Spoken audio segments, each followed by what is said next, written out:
welcome Kevin M Quigley.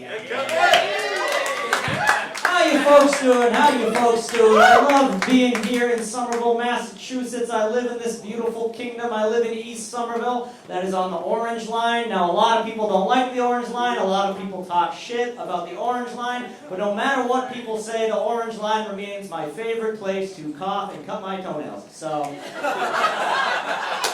But we have problems. It's not perfect, just like any other public institution. There have been sightings of white supremacists on this very Orange Line. Can you believe it? White supremacists. And I think the other day I met one. I wasn't sure at first, but this guy sat down next to me and I said, "Hey, how you doing, man?" First two words out of his mouth, "The Jews!" I didn't even need to hear the rest of that sentence because I have never heard somebody say, "The Jews have opened a bakery in Coolidge Corner, and they have a croissant to die for. It is flaky, but it's not dry. It is savory, but it is not soggy. So I recommend to you, in the strongest possible terms, that you try Simon's Bakery. That is again in Coolidge Corner. It will knock your socks off." That's not what he said. No, that is not what he said. But he did flip the script on me. He flipped it. He ended up complimenting the Jews. He said, "The Jews control the weather."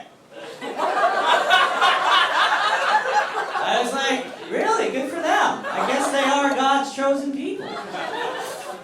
He was confused. I said, "Look, man, seems like God was trying to delegate weather duty. Could have chosen anyone. Could have chosen you. But you fuck it up. Chose the Jews. They've been doing a pretty good job." He said, "No, they are an inferior race." I said, "You're screaming on public transportation. They have dominion over the atmosphere. I think the Jews win this round, sir. Maybe if you talk less shit, Tornado Alley wouldn't go through the Bible Belt."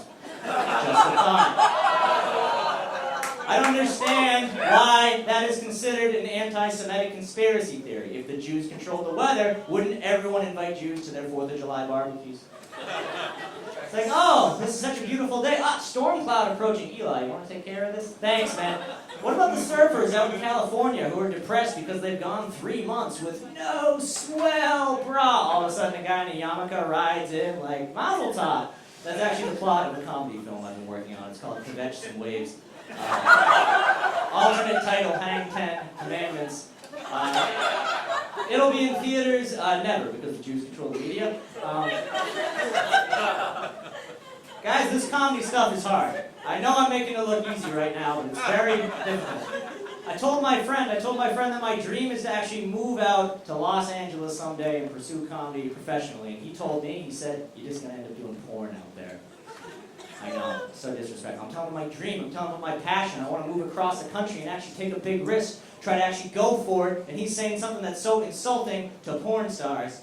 Like, you've seen porn stars, right? You've seen what they're capable of. There's more to it than just not being able to pay for a pizza. There's a union. Like, porn stars make anal sex look easy. I think if you've tried this, you know it's no simple feat. It ends with an empty bottle of lube and 2 grown adults holding back tears.